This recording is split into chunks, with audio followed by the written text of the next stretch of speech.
Before microwaves and takeout apps, folks whipped up full meals in just 5 minutes. No timers, no shortcuts, just grit, grease, and a hot pan. These were the dishes that got America through the Great Depression, blackouts, and back-breaking days. But most, completely erased from today's cookbook. So we dug deep back through the oldest recipe cards and grease-stained pages to bring you 30 forgotten 5-minute meals that once kept families fed and alive. They're fast, they're frugal, and they just might save your grocery bill in 2025.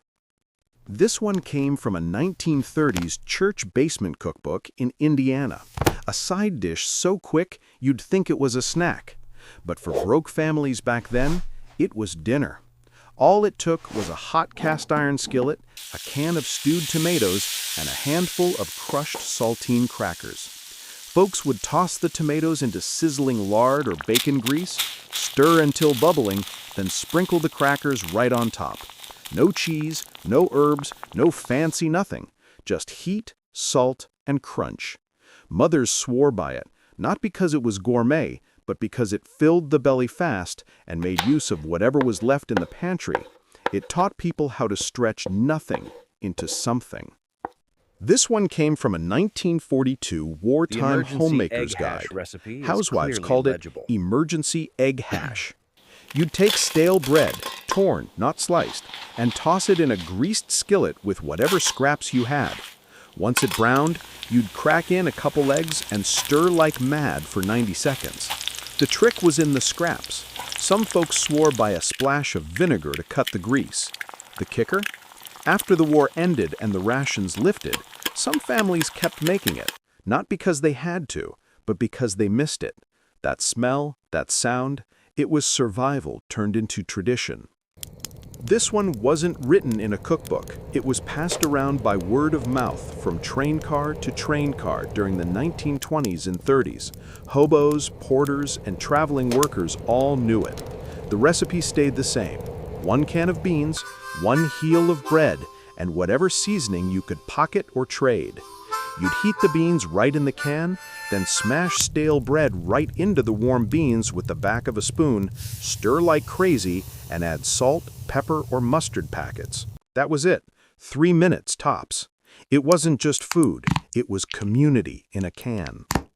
But there's one recipe that never left the house. In fact, it was so secret, only the women in the family knew it. You wouldn't find this one in magazines or even most cookbooks. It lived in memory, passed quietly between mothers and daughters. It started with a dab of saved fat in a hot skillet, bacon grease if you had it. Then a spoonful of flour, stirred fast until golden. Finally, in went the milk, a splash at a time until it thickened. No measurements, no timers, just instinct. It was a way to turn not enough into plenty. When the gravy bowl scraped clean, some mothers went right back to that hot skillet and made dessert out of almost nothing. 1 apple, sliced thin, slipped into a little butter or bacon grease, a quick dust of brown sugar, and a tiny splash of vinegar to wake it up. For 5 sweet minutes, the whole room got quiet. Not because there wasn't more to do, but because this was the part worth pausing for. When apples ran out and gardens slept, folks turned to what grew for free. Dandelion greens weren't for show, they were supper. You'd snip a bowlful from the yard, rinse off the grit, and drop the leaves into a hot skillet with bacon grease. They wilted fast, bitter, bright, and strong enough to stand alone or sit on top of a potato. People joked it tasted like hard times, but they kept eating it. Grandmothers said the greens wake the blood. And when the dandelions were gone and the yard went quiet, the skillet didn't rest. It turned to a pantry staple with a quick temper. Hominy that jumps when it hits hot fat. Hominy was the quiet hero of lean nights. Drain can, blot it dry, and toss the kernels into a hot skillet with bacon grease or butter. They'd blister and puff in minutes. Crisp outside, tender inside. The sound was half the joy. Sharp pops like gravel under a truck tire. It turned nothing into something. This was the fastest hot plate a tired cook could make. 1 can of corn, 1 can of lima beans, straight into a smoking skillet with a spoon of bacon grease. Stir hard for a minute, add a pinch of salt and black pepper, and the whole pan shines. It wasn't company food, but it was proud.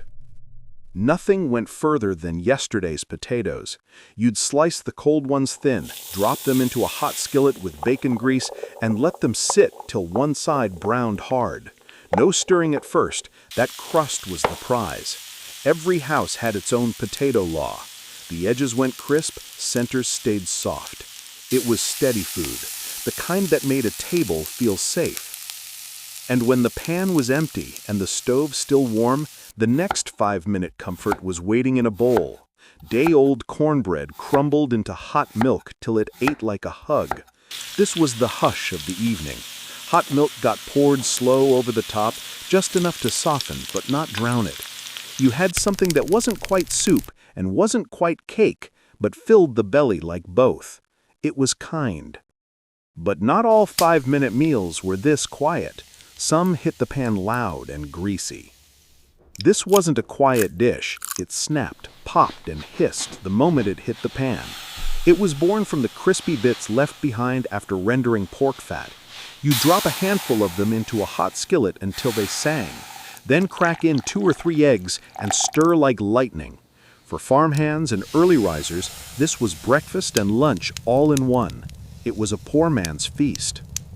This was the 5-minute king of lunch, and sometimes breakfast, dinner, or whatever you needed it to be. You'd take a thick slice, score the edges so it wouldn't curl too wild, and slap it into a hot, dry skillet. It sizzled loud, puffed up like a little dome, and browned in patches that looked like burnt gold. It wasn't glamorous, but it hit the spot. This one came straight from the pantry and hit the table fast. You'd pop open a can of salmon, bones, skin, and all, flake it into a hot skillet with a spoon of butter. Stir it just enough to warm through, then pour in a splash of milk or cream. It wasn't fancy, and it sure wasn't pretty, but it filled the plate and quieted a house. Inland, the can was king. This one crackled like a summer porch screen door. You'd take firm green tomatoes, sliced thick, not too ripe, and dredge them quick in cornmeal. Into the hot fat they went, sizzling loud. They came out golden, crunchy on the outside, tart and juicy inside. It was the kind of side dish that made people hover near the stove with a fork in their hand. This one was a sweet and salty trick that old-timers swore by. 1 pan, 2 ingredients, and a whole lot of comfort in 5 minutes flat. You'd slice up a tart apple and a yellow onion and drop them into a skillet already hot with butter or bacon grease. The flavor danced between bright and buttery, and every bite felt like an old story passed down without words. Don't let the name fool you. There wasn't a drop of seafood in sight. You'd take fresh or canned corn, mix it quick with a beaten egg and a spoonful of flour, then drop the batter into hot grease by the spoonful. They came out golden and crisp on the outside, soft and sweet inside. These little bites disappeared as fast as they hit the plate.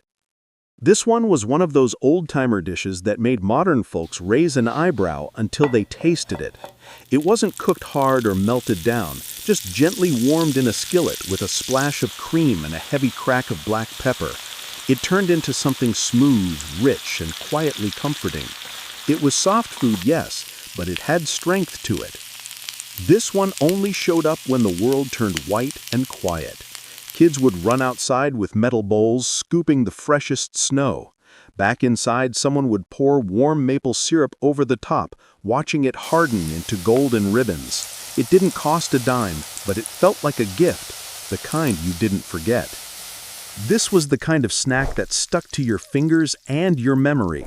You'd pop a batch of corn, warm a spoonful of molasses with a dab of butter until it bubbled, then drizzle it over the popcorn. It was a little chewy, a little crunchy, and full of old-time flavor. It was messy, fast, and so good it never lasted more than 5 minutes after it hit the table. This was the kind of supper that didn't ask you if you liked it. It asked you if you were hungry. Paper-thin slices hit a screaming hot skillet and seared fast, 1 minute per side. Then in went slivered onions. It was strong food, bold food. It was 5 minutes of toughness on a plate, and it reminded you that strength didn't always come with a pretty face. This was a 5-minute lifesaver when the fridge was near empty. Thick-cut hot dogs hit the pan first, browning fast and curling at the edges. Then came the onions, tossed in with whatever fat the dogs gave off. It smelled salty, savory, just shy of smoky, and filled the house in seconds. It wasn't just fast, it was smart. This was cornbread's quick-footed cousin. Faster, flatter, and made right on the stovetop. You dropped the batter into a hot, greased skillet. It hit the pan with a hiss and crisped at the edges like a penny frying in oil. The whole hoe cake carried the flavor of whatever fat you cooked it in. This was the kind of recipe that smelled like Sunday, even when it was Tuesday. Slice up smoked sausage, drop it into a hot skillet, and once the edges browned, in went a splash of apple cider. The whole pan came alive, clinging to the sausage like glaze. It was the kind of 5-minute magic that made a plain evening feel special. This one was as simple as food gets, but when done right, it was pure comfort. Peas warmed in a skillet with a big spoonful of butter and a pinch of black pepper. The beauty was in the speed and simplicity. It fed tired kids, sick elders, or whole families trying to stretch one meal into two. This was poor folks' comfort food. Plain, warm, and ready in less time than it took to set the table.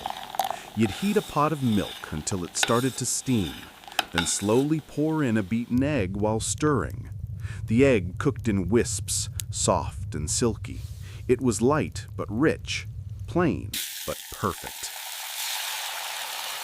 This was dessert made from leftovers, and nobody complained. You'd scoop cold, cooked rice into a skillet with a splash of milk and a spoonful of sugar. Stir it over low heat until it thickened into something soft and creamy. It was humble, yes, but full of memory. This was the taste of fall cooked in a hurry. Shred up green cabbage and slice a tart apple thin and toss them into a hot skillet with butter or bacon grease. It was sharp and tender, light but filling. Frugal, yes, but full of flavor. No stove, no oven, just a bowl, a spoon, and 2 rough hands. You'd mix peanut butter with dry cornmeal and a drizzle of molasses until the whole thing stuck together. Then you'd roll it into small balls. They were dense, chewy, and meant to stick to your ribs and keep hunger far behind. This was 5-minute stew at its finest. Straight from the pantry and onto the plate. Canned corn and stewed tomatoes poured into a hot skillet with a dab of butter. The whole thing cooked before the kettle had finished boiling. It didn't brag, but it never disappointed. This was the last can on the shelf kind of meal, the one you turned to when all the fresh food was gone. Canned potatoes hit a hot skillet with bacon grease. No stirring at first, that crust was everything. If you've got a potato, you've got a meal. So there you have it, 30 forgotten 5-minute recipes that once lived on grease-stained pages. These meals didn't come from chef shows or modern blogs. They came from grandmothers with worn-out aprons, from wartime mothers counting every bean. They weren't meant to impress. They were meant to get you through. If this video brought back a memory or just made you hungry, don't stop here. Watch our next video to discover even more forgotten recipes and food stories that kept America going when times were hard and money was tight. Give it a like, share it with someone who remembers, subscribe so you don't miss the next bite of history, and tell us in the comments, what did your family cook in 5 minutes flat? We'd love to hear it, and the next one might be the story your kitchen's been waiting for.